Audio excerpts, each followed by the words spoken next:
भीम, आज मैं अपने भ्राताओं की मृत्यु का प्रतिशोध लेकर रहूंगा। सावधान!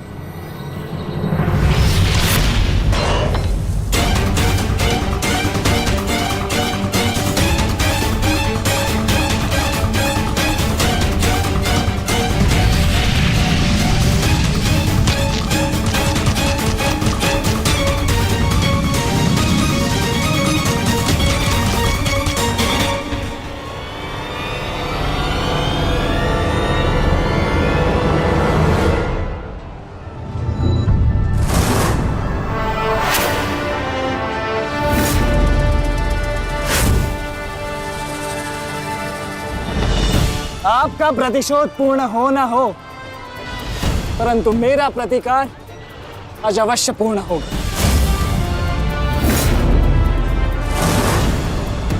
अभिमन्यु, दो योद्धाओं के बीच में आना युद्ध नियमों के विरुद्ध। 6 महारथियों ने अकेले ताचरी भीम को घेरा है। नियम तो आपने भंग किया है, तो अब यह अधिकार मुझे भी है।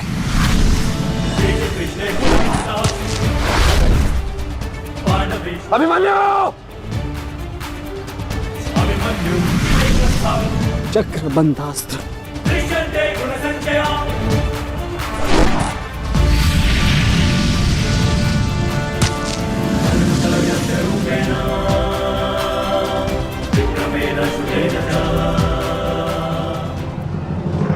अभिमन्यु, तुम भूल रहे हो, मैं तुम्हारे पिता के आचार्य का पुत्र हूं। चक्रबांध अस्त्र का तोड़ मैं जानता हूं। चक्र विपरीत अस्त्र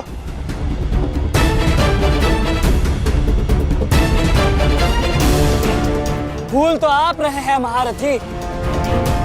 विपरीत अस्त्र तभी कार्य करता है जब युद्ध नीति गत हो।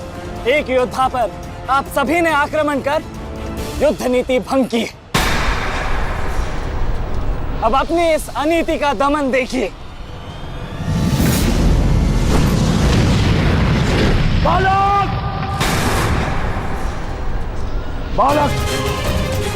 मेरी शत्रुता तुमसे नहीं है। मेरे मार्ग से हट जाओ, अन्यथा अपने प्राणों से हाथ धो बैठोगे। धो तो आज मैं उस कलंक को दूंगा जो मेरे परिवार के माथे पर है, कि अपने कुलवधु के अपमान का प्रतिकार नहीं कर पाए।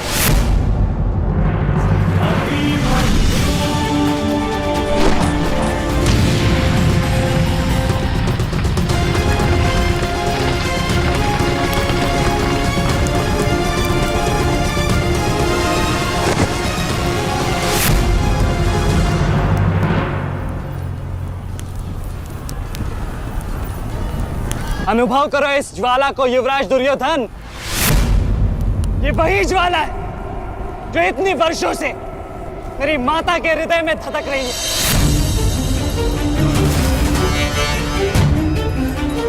छोटा था मैं बहुत, पर मेरा रोम रोम जल उठता था ये सुनकर कि मेरी माता के साथ क्या हुआ। सोचो, मेरे माता पिता और मेरे काकाओं पर क्या बीती होगी जब उन्होंने वह दृश्य देखा। मेरे माता पर क्या बीती होगी जब सहस्त्रों आंखें उनके वस्त्रहीन होते शरीर पर पड़ रही थी। आज मैं आपको उस अपमान का अनुभव कराऊंगा। आपकी पूरी सेना और महारथियों के समक्ष आपका वस्त्रहरण करूंगा और कोई कुछ नहीं कर पाएगा।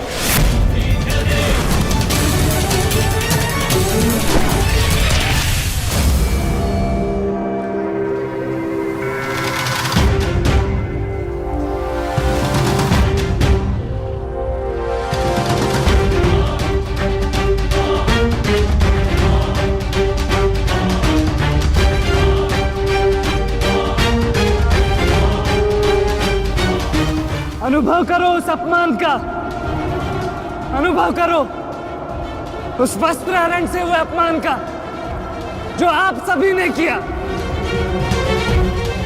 नदी जब सीमा तोड़ती है तो बाढ़ आती है। आज आपकी पाप की धारा की बाढ़ में आप स्वयं बह जाएंगे काकाश्री।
आप अपनी शक्ति व्यर्थ कर रहे हैं आचार्य।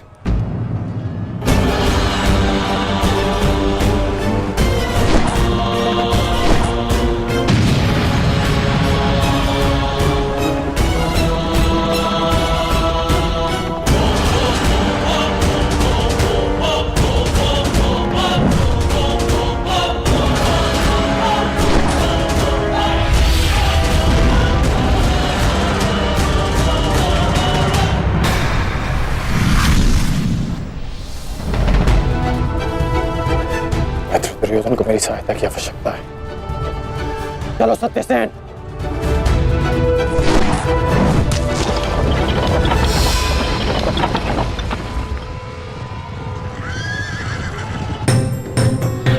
कहां चले अंगराज? मैं जानता हूं कि तुम्हारे मित्र पे आए संकट का संदेश तुम्हें मिल चुका है, परंतु मैं तुम्हें जाने नहीं दे सकता। तुम कदाचित मुझे रोक सकते थे अर्जुन, परंतु तुमने एक भूल कर दी। तुम अपने रथ पर नहीं हो अर्जुन। हाँ, वासुदेव तुम्हारे सारथी हैं, परंतु महाबली हनुमान का आशीर्वाद तुम्हारे रथ पर नहीं।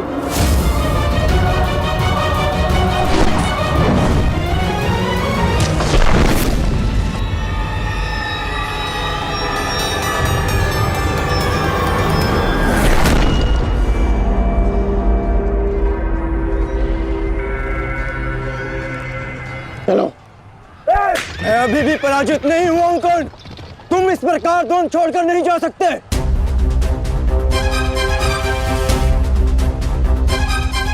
तुम युद्ध के नियम भूल रहे हो अर्जुन।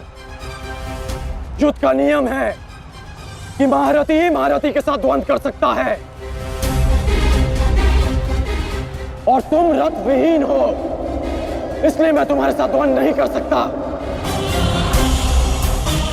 पहले अपने रथ का पहिया सुधारो, फिर आकर मुझे युद्ध का आह्वान देना, क्योंकि परशुराम शिष्य कर्ण नियम तोड़कर युद्ध नहीं करेगा।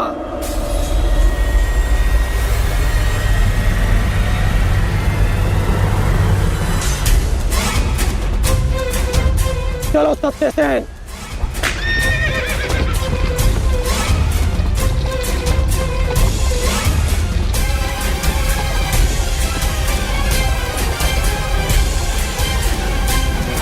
अब समझे पार्थ कि मैं कर्ण की प्रशंसा क्यों करता हूं।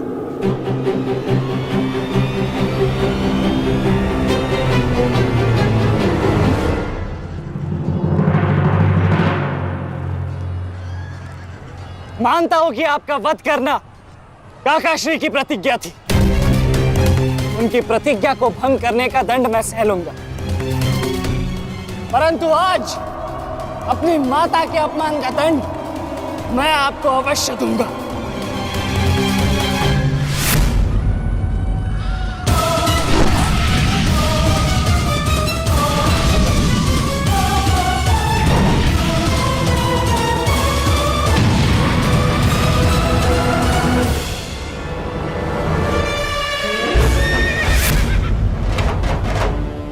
किसी की प्रतिज्ञा टूटे, पर मेरी प्रतिज्ञा नहीं टूटेगी अभिमन्यु। और मेरी प्रतिज्ञा है कि जब तक मैं जीवित रहूंगा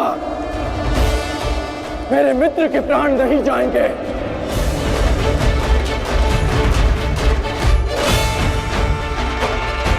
यदि जीवित रहना चाहते हो तो पीछे हट जाओ अभिमन्यु। आप भूल रहे हैं अंगराज कि मैं किसका पुत्र हूं। पीछे हटने के बारे में सोच भी नहीं सकता। तो प्रहार सहने के लिए तत्पर रहो।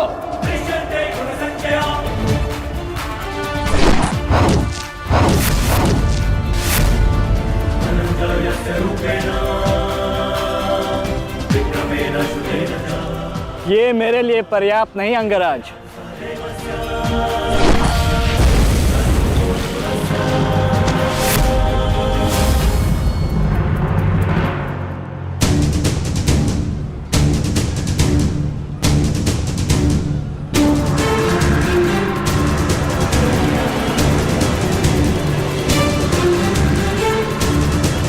ना मेरे पास बाणों की कमी है और ना प्रहारों की। ये अंतिम अवसर है अभिमन्यु, लौट जाओ।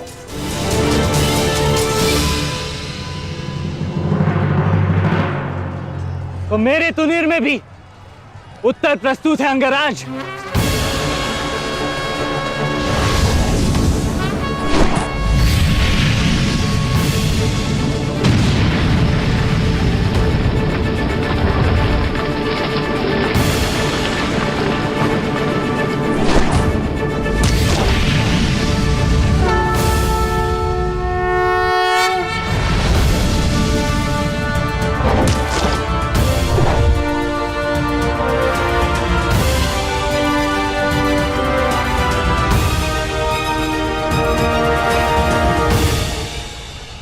मैं तुम्हारा सामर्थ्य स्वीकारता हूं।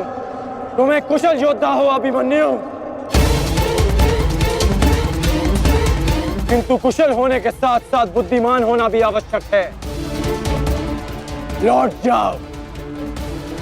यदि कल युद्ध करना चाहते हो तो आज जीवित रहना सीखना होगा। लौट जाओ अभिमन्यु।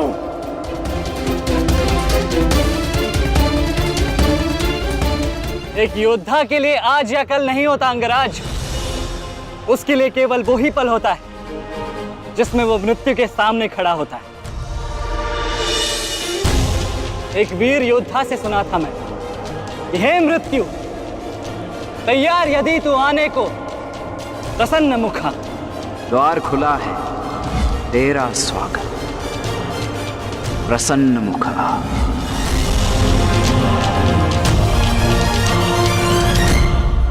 मुझे रोकने का अब केवल एक ही अस्त्र है आपके पास, ये आपको मेरा वध करना होगा। तो लीजिए अंगराज, अपने पुत्र के मृत्यु का प्रतिशोध लीजिए। आपके समक्ष आज वो योद्धा खड़ा है जिसके पिता ने आपके पुत्र का वध किया था। प्रतिकार कीजिए अंगराज, रुके क्यों है? क्योंकि जो पीड़ा मैंने सही, मैं नहीं चाहता कि वो पीड़ा मेरा शत्रु भी सहे। कृष्ण ने अपना विकल्प स्वयं चुना था। वो रणभूमि छोड़कर जा सकता था, परंतु उसने मृत्यु चुनी। गर्व है मुझे तुम जैसे युवा योद्धाओं पर,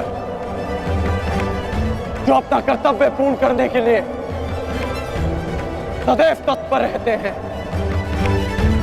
मैं जानता हूं कि तुम पीछे नहीं हटने वाले अभिमन्यु, परंतु मुझे भी अपना कर्तव्य पूर्ण करना है।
तुम्हें देखकर मुझे अपना बचपन स्मरण हो रहा है। अभी तुम्हारा जीवन आरंभ हुआ है वत्स। इसे इस प्रकार व्यर्थ मत करो। मैं आशा करता हूं कि अगली बार जब हम दोनों मिले तो दो शत्रुओं के भांति नहीं, दो वीरों के भांति एक दूसरे के गले में। अभी तुम्हारा जीवन शेष है। जाओ वत्स।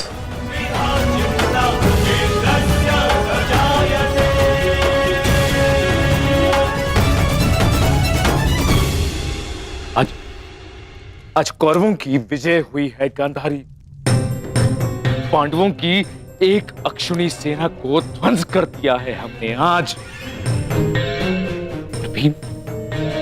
भीम हमारे एक भी पुत्र को क्षति नहीं पहुंचा पाया, एक भी।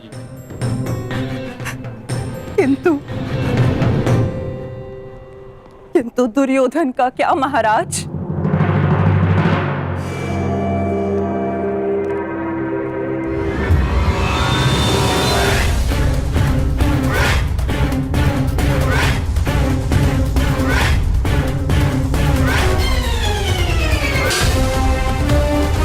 मित्र,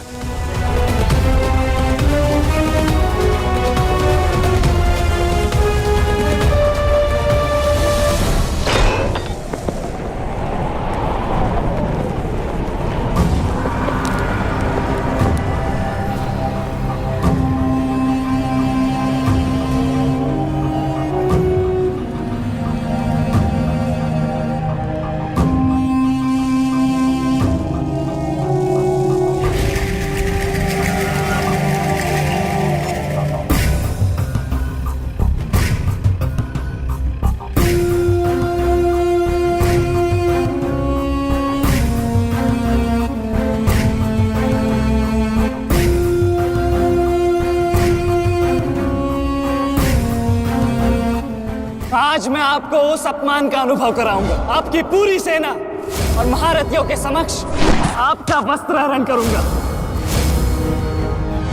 परंतु आज अपनी माता के अपमान का दंड मैं आपको अवश्य दूंगा।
दुर्योधन, रुकिए ज्येष्ठ, ऐसा मत कीजिए। ये क्या कर रहे हैं आप? दुर्योधन, दुर्योधन, ये सब कुछ क्या है? आज के इस युद्ध में हमें विजय मिली है, फिर ये सब कुछ क्यों कर रहे हो तुम? ऐसी विजय जो अपमान की थाली में सजा कर मिले, ऐसी ही विजय से श्रेयस्कर है कि मृत्यु को पालूं। मेरे जीवन में कभी मेरा इतना अपमान नहीं हुआ है। अब इस जीवन का और कोई मूल्य नहीं। मैंने ये युद्ध संपत्ति के लिए नहीं, अपने हठ, अपने सम्मान के लिए बुलाई थी। अब जब सम्मान ही नहीं रहा तो इस विजय का मैं क्या करूंगा? मेरी सेना के सामने विश्व के महानतम योद्धाओं के रहते वो 16 वर्ष का बालक मेरे वस्त्र हरण कर गया और चेतावनी देकर गया है कि युद्ध में जब भी मिलेगा पुनः यही दोहराएगा। अब ये वस्त्र हरित दुर्योधन सम्राट बन भी गया, कैसे अपनी सेना से अपनी प्रजा से आंख मिला पाऊंगा मैं? इस लज्जा के साथ मैं अब जीवित नहीं रह सकता। नहीं दुर्योधन, देखो अपने क्रोध पर काबू पाओ। देखो विजय हमारे निकट है दुर्योधन, मानो मेरी बात। छोड़िए मुझे मामा श्री, छोड़िए मुझे, अन्यथा इस अग्नि में मैं अपने आप से पहले आपकी आहुति दे दूंगा। छोड़िए मुझे। नहीं। छोड़िए। छोड़िए मुझे।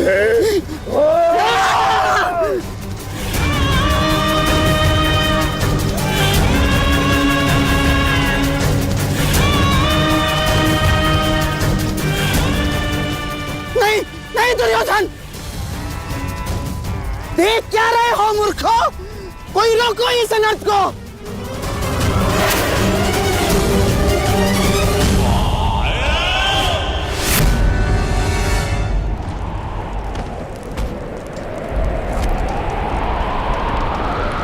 ठहर जाओ मित्र। नहीं, अब नहीं।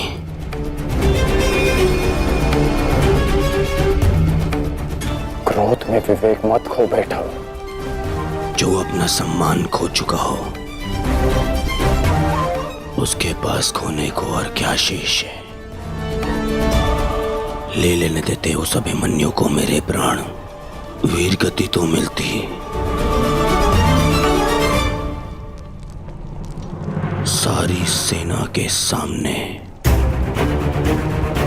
मेरा वस्त्र हरण कर गया वो बालक, जिन पांडवों का सर कटा हुआ देखना चाहता था उन्हीं का बालक मेरा सर झुका गया।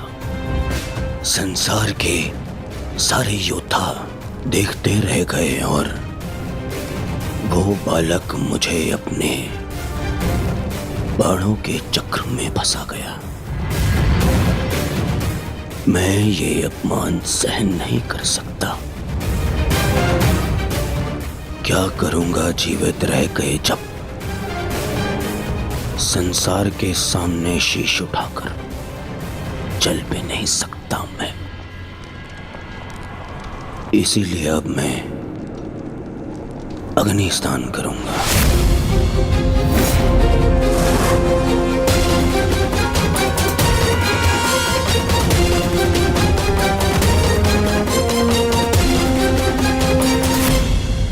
जो अग्नि यहाँ जल रही है उससे कहीं अधिक अग्नि तुम्हारे पिता के हृदय में जल रही है। क्या तुम अपने 5 भाइयों का बलिदान व्यर्थ जाने दोगे? क्या अपने पिता को दिया वचन भुला दोगे तुम? अपने चारों ओर देखो मित्र, क्या ये सब व्यर्थी अपने प्राणों के साथ खेल रहे हैं? जो वीर गति को प्राप्त हुए हैं, क्या उनका बलिदान व्यर्थ जाने दोगे तुम? तुम्हारे अनुज, तुम्हारे मामाश्री, तुम्हारे गुरुदेव, ये सब तुम्हारे सम्मान, तुम्हारे अधिकार के लिए लड़ रहे हैं और तुम अपने कर्तव्य से मुंह मोड़ना चाहते हो। पूछो अपने सैनिकों से कि आज जो युद्ध में हुआ कि क्या वो उससे लज्जित हैं या वो कल युद्ध में उसका प्रतिशोध लेंगे? बोलो सैनिकों। प्रतिशोध लेंगे, प्रतिशोध लेंगे, प्रतिशोध लेंगे।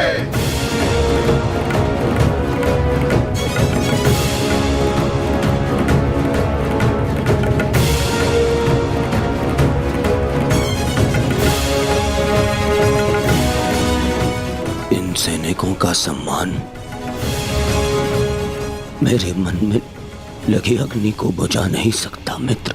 मैं तुम्हारे लिए सदैव प्रस्तुत हूं मित्र। आदेश दो मुझे, आदेश दो कि क्या चाहिए तुम्हें। तुम्हारी पीड़ा को शांत करने की औषधि क्या है मित्र, बताओ मुझे। मुझे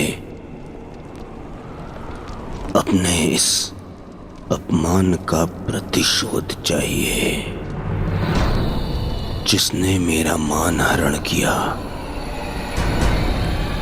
उसके प्राण हरण करने हैं मुझे। अश्वत्थामा, सावधान!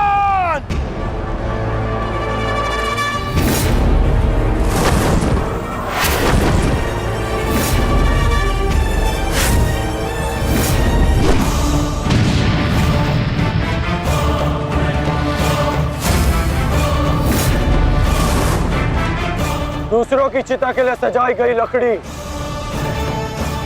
कभी कभी स्वयं को भी जला देती है धृष्टद्युम्न। अर्जुन, अंगराज कर्ण अश्वत्थामा की रक्षा के लिए शमशान व्यू में आ चुका है। हमारी योजना संकट में है।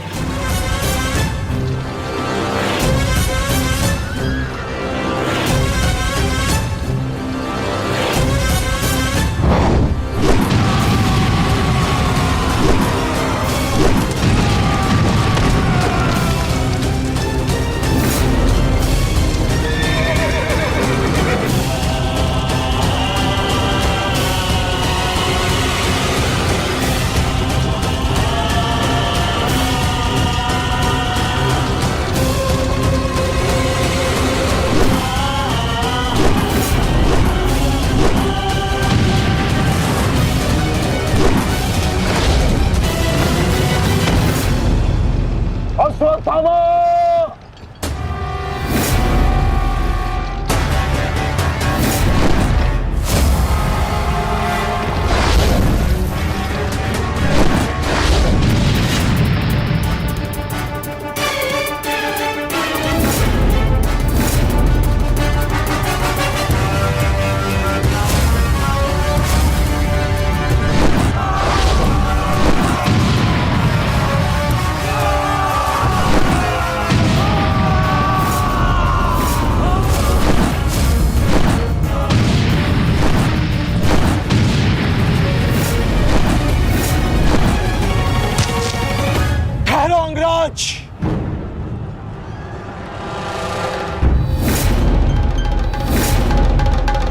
स्मरण है ना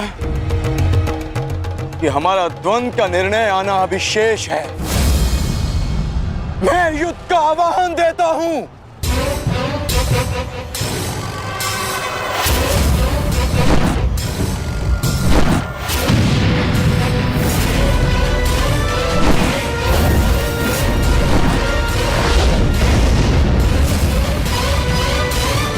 सावधान द्रुपद!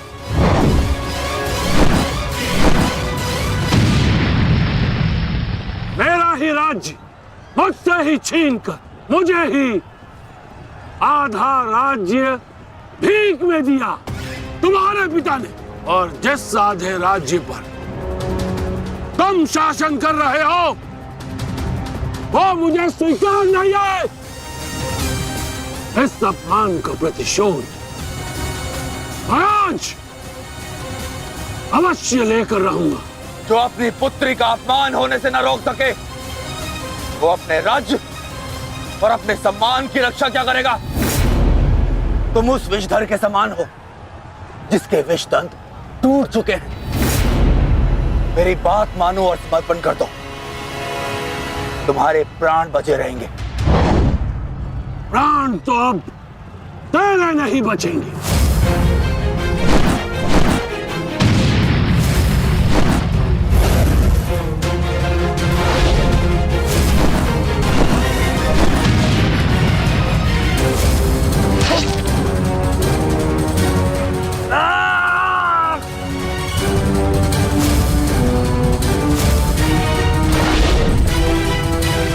द्रुपद,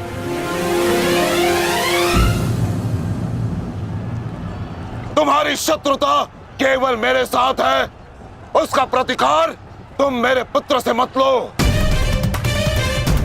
अन्यथा अनर्थ हो जाएगा। तुम्हारी गुरु दक्षिणा में मिला हुआ मेरा आधा राज्य तुमने अपने पुत्र को दिया, तो तुम्हारी शत्रुता का मूल्य भी तुम्हारे पुत्र को ही चुकाना होगा।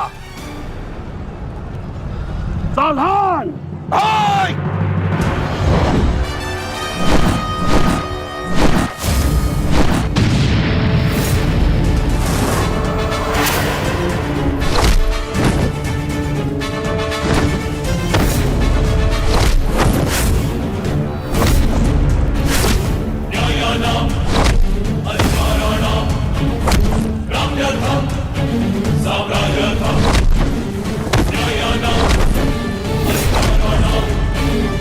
दुर्योधन, भीम ने तुम्हारे और 5 अनुजों का वध कर दिया है और अभी उसकी रक्त पिपासा बुझी नहीं है दुर्योधन। और उस दिशा में देखो, द्रोण द्रुपद नरेश के साथ द्वंद्व में व्यस्त है। अब केवल तुम ही उस भीम को रोक सकते हो दुर्योधन, शीघ्रता करो। तो क्या द्वंद्व बीच में छोड़कर जाओगे दुर्योधन? उसके लिए उनका अनुज पर्याप्त है। ज्येष्ठ, आप जाइए, इनके द्वंद्व की कामना मैं पूर्ण करता हूं।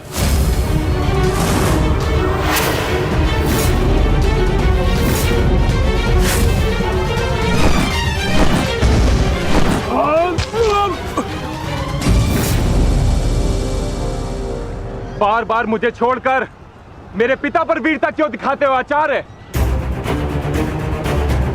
मुझसे द्वंद्व करो, मेरे जीवन का एक ही उद्देश्य है और वो है मेरे हाथों आपका वध। तब तक तुम्हें प्रतीक्षा करनी होगी धृष्टद्युम्न, क्योंकि जब तक द्रोण के हाथों में उसके शस्त्र हैं, स्वयं काल भी उसका वध नहीं कर सकता। और स्मरण रहे धृष्टद्युम्न, तुम्हारे साथ साथ तुम्हारे जीवन का ये उद्देश्य भी उपहास बन के रह जाएगा। शस्त्र त्यागने की क्या आवश्यकता है द्रोण? प्रेम, सम्मान, धर्म तो तुम पहले ही त्याग चुके हो। मेरे पिता तुल्य गुरु और अपने पिता महर्षि भरद्वाज पर तो तुम लांछन भी लगा चुके हो। तुम्हारी आत्मा तो कब की मर चुकी है द्रोण, कब की। अब केवल यह शरीर है, इसे त्यागने का समय आ गया है और वो समय अभी है। सावधान द्रुपद!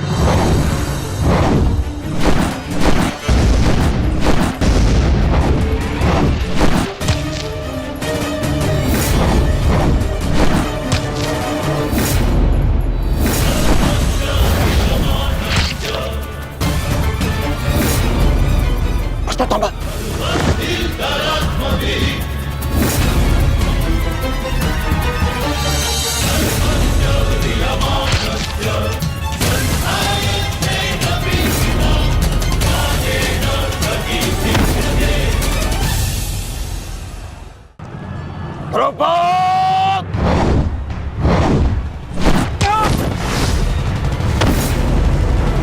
पिताश्री!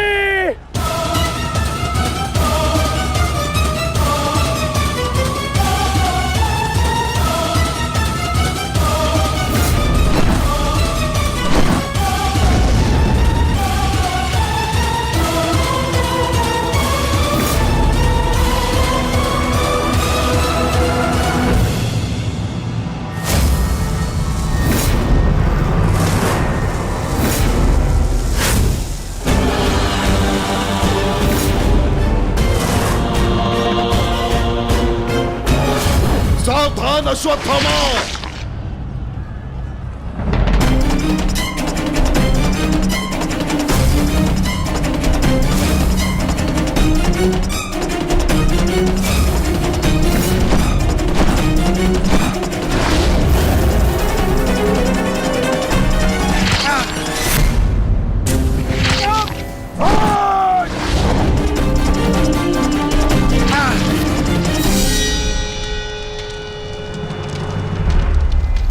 पिताश्री!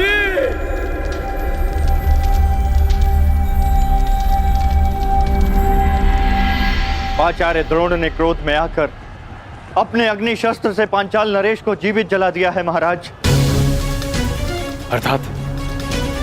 अर्थात आचार्य द्रोण ने अपना वचन पूर्ण किया। उन्होंने द्रुपद का वध कर ही दिया। तुम देखना संजय, एक दिन पांडवों का अंत भी निश्चित है। और दुर्योधन कहाँ है संजय?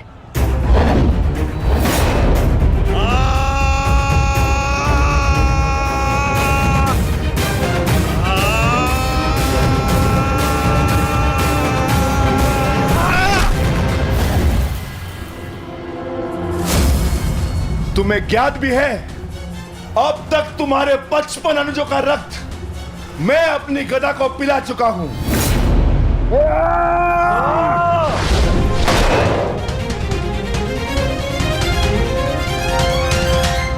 अश्वत्थामा, उठो।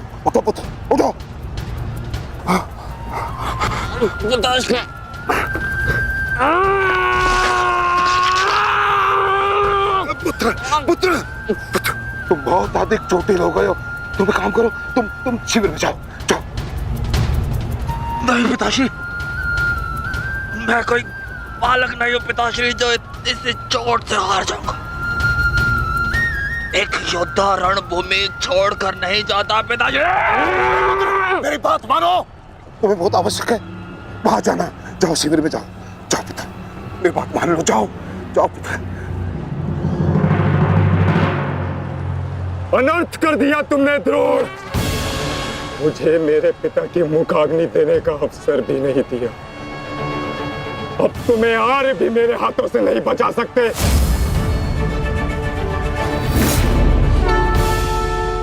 सावधान! मैं जानता हूं तुम एक वीर योद्धा हो, पर तुम बहुत अधिक चोटिल हो गए पुत्र। तुम इस अवस्था में युद्ध नहीं कर सकते। तुम्हें उपचार की आवश्यकता है। जाओ, तुम्हें मेरी शपथ है पुत्र, जाओ।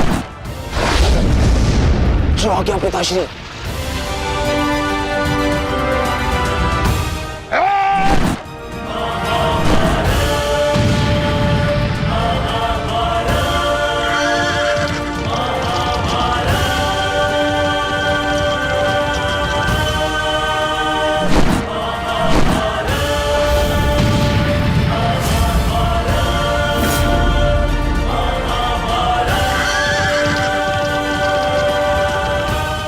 अश्वत्थामा जा रहा है पार्थ। भीम और युधिष्ठिर को संकेत भेजो।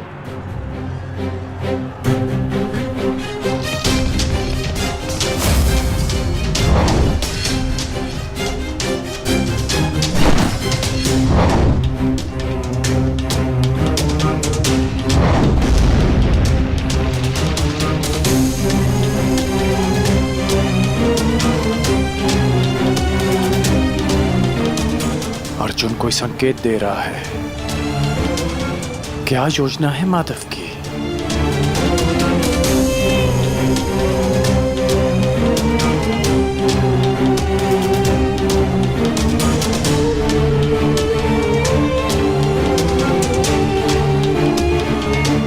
जाना तो नहीं चाहता,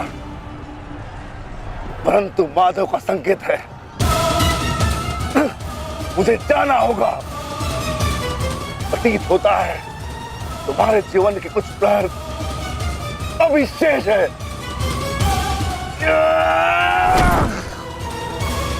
जाओ, जी लो।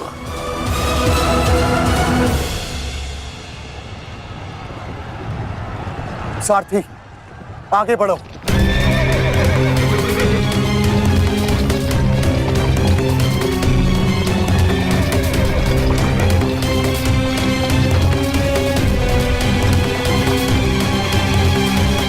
नहीं द्रोण, तुम्हें जाने की अनुमति नहीं है।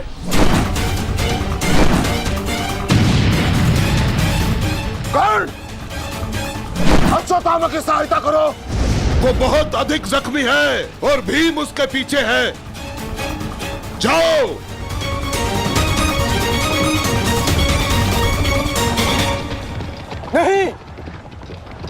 मैं कर्ण को जाने नहीं दूंगा आचार्य।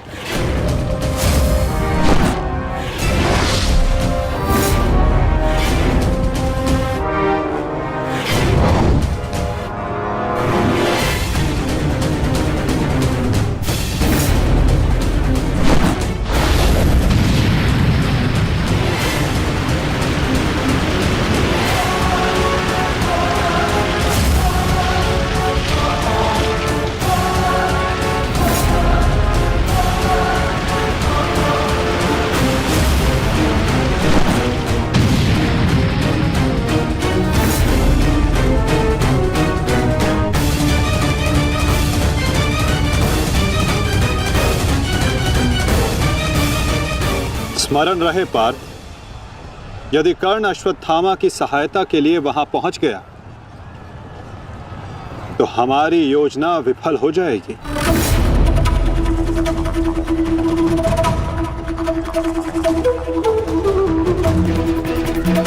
तुम्हें कर्ण को वहां तक पहुंचने से रोकना होगा पार्थ।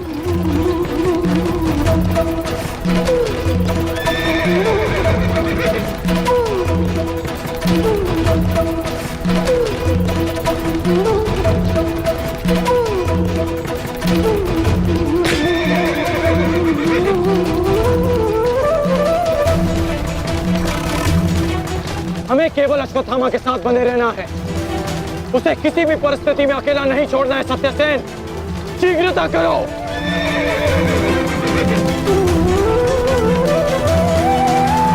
माधव, हमें कर्ण को रोकना होगा, अन्यथा हमारी योजना विफल हो जाएगी और आचार्य द्रोण का वध करना असंभव हो जाएगा।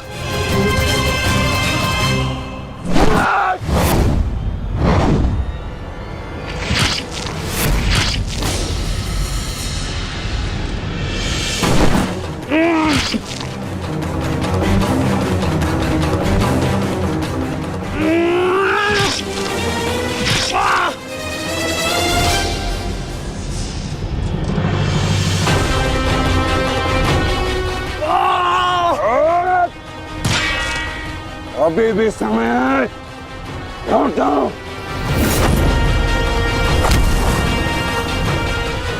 मैं तब तक यहां से नहीं लौटूंगा जब तक आपके प्राण नहीं ले लेता आचार्य।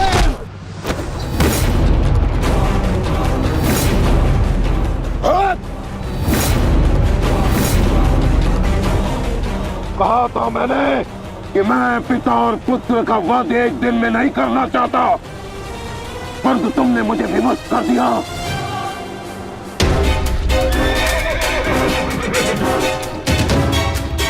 चलिए माता, कर्ण के पीछे चलिए।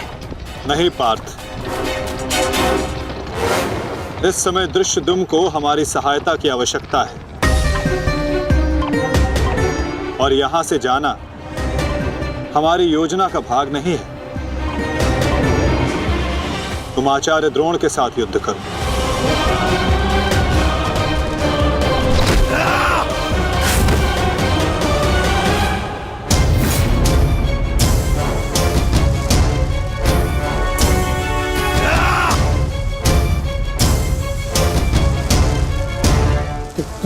दूर हटो, मैंने कहा दूर हटो, अन्यथा परिणाम ठीक नहीं होगा। दूर हटो। देखा देश, अंत समय आने पर भी कुछ मूर्खों की अकड़ नहीं जाती, उनकी अकड़ उनके मृत्यु के साथ ही जाती है।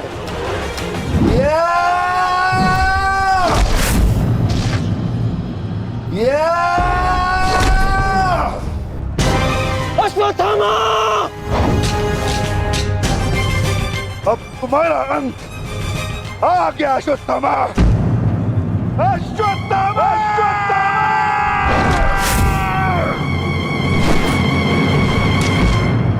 ये तो भीम का स्वर है।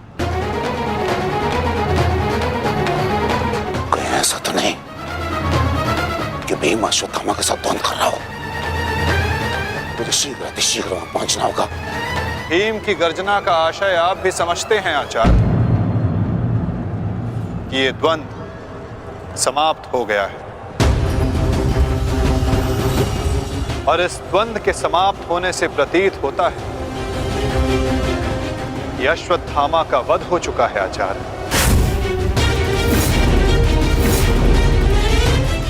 असंभव, असंभव नहीं है माधव।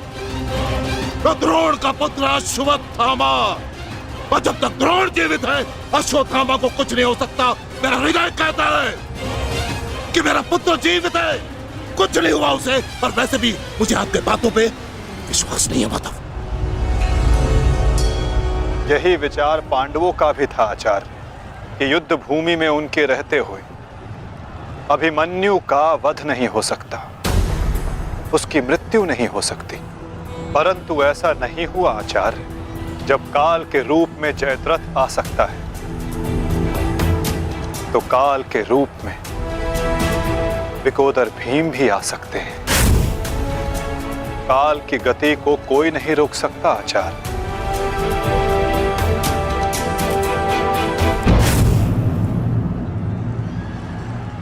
सावधान भीम!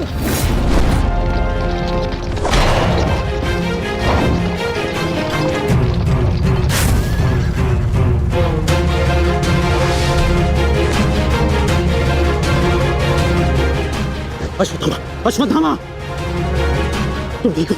तुम ठीक हो? हाँ अंगराज,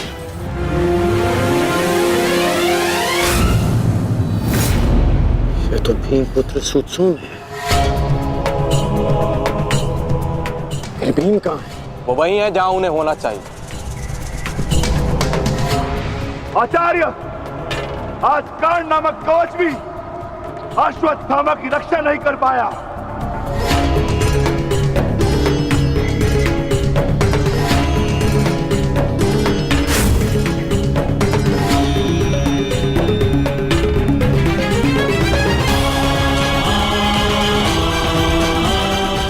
ये पांडवों की योजना है,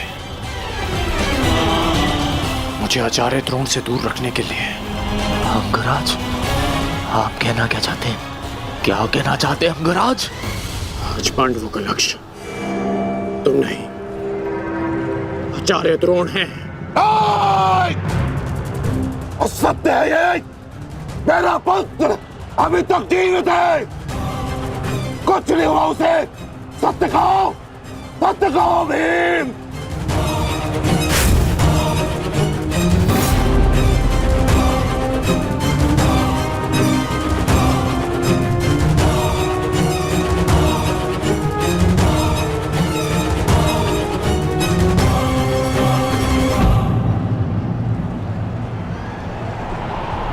धर्मराज, मैं तुमसे सुनना चाहता हूं, ये सत्य क्या है? कह दो कि मेरा पुत्र जीवित है। तुम्हारा उपयोग केवल मेरा ध्यान भटकाने के लिए था। मुझे इस बात का आभास क्यों नहीं हुआ? आचार्य द्रोण के प्राण संकट में है। चलो अश्वत्थामा, चलो। सत्य कह दो कि आज भी मेरा पुत्र जीवित है, कुछ नहीं हुआ उसे, कोई उसका वध नहीं कर सकता। कहता एक बार। युद्ध भूमि में तुम्हारा विकोदर भीम के साथ रहना अनिवार्य है युधिष्ठिर, क्योंकि आचार्य द्रोण जानते हैं कि विकोदर भीम असत्य बोल सकते हैं,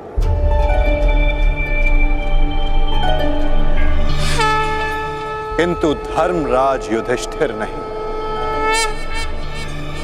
और वो ये सुनिश्चित करने के लिए तुमसे ये प्रश्न अवश्य करेंगे धर्मराज।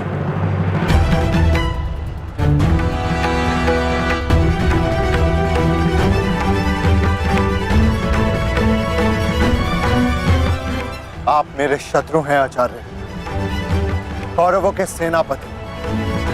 ये आवश्यक नहीं कि मैं आपके हर प्रश्न का उत्तर दूं।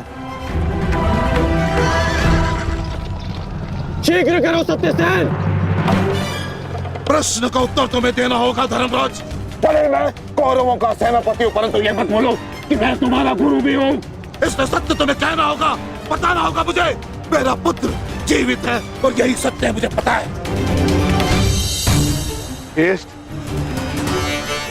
बता दीजिए आचार्य द्रोण को सत्य क्या है? अधर्म को उसके घर में पराजित करने के लिए अधर्म की चौखट पार करनी ही पड़ती है युधिष्ठिर। ये सत्य है आचार्य द्रोण कि भीम ने अश्वत्थामा का वध कर दिया।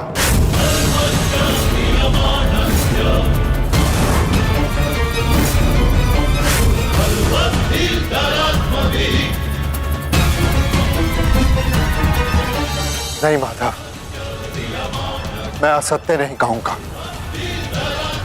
तुम्हें असत्य नहीं कहना है युधिष्ठिर। विकोदर भीम अश्वत्थामा नामक हाथी का वध करेंगे।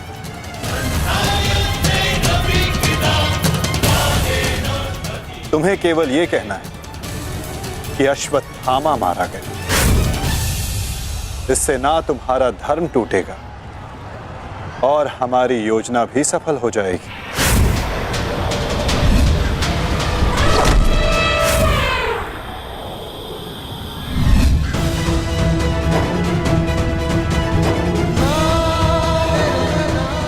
पुनः एक बार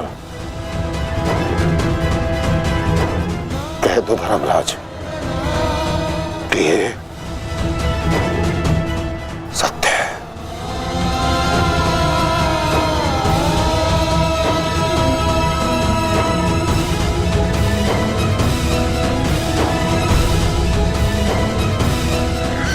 शीघ्र करो सत्यसेन।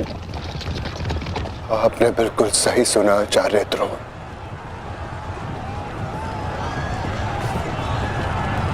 अश्वत्थामा मारा गया।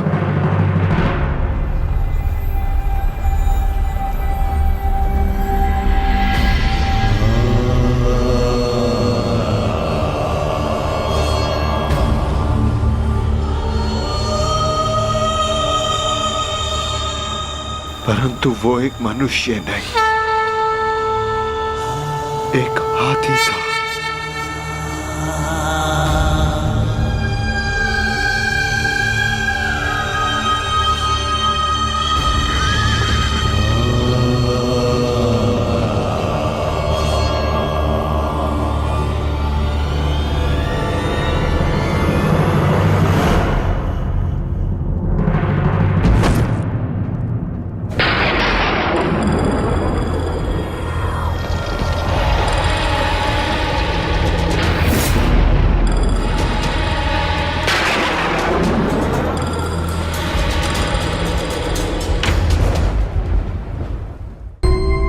जिस पुत्र के लिए आप आचार्य से शिक्षक बन गए, जिस पुत्र के लिए आपने अपने शिष्यों से गुरु दक्षिणा नहीं मूल्य मांगा,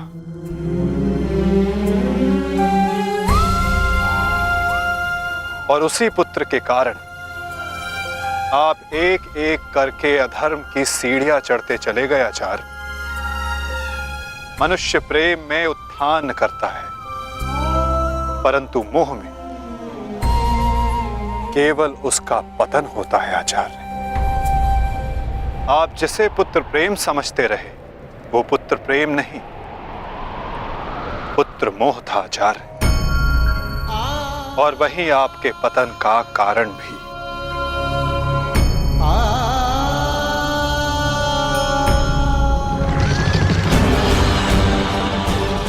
शीघ्र करो सत्यसेन।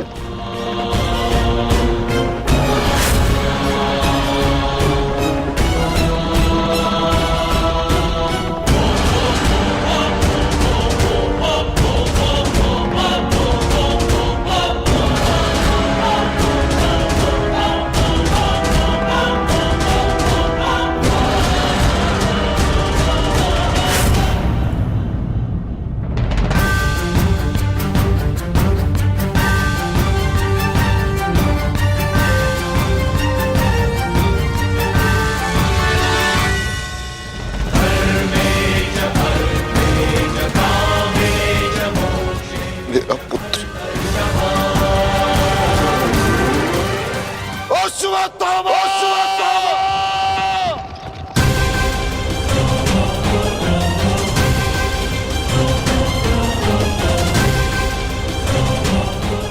आपके साथ छल हुआ है आचार्य। अश्वत्थामा जीवित है। पिताश्री! पिताश्री!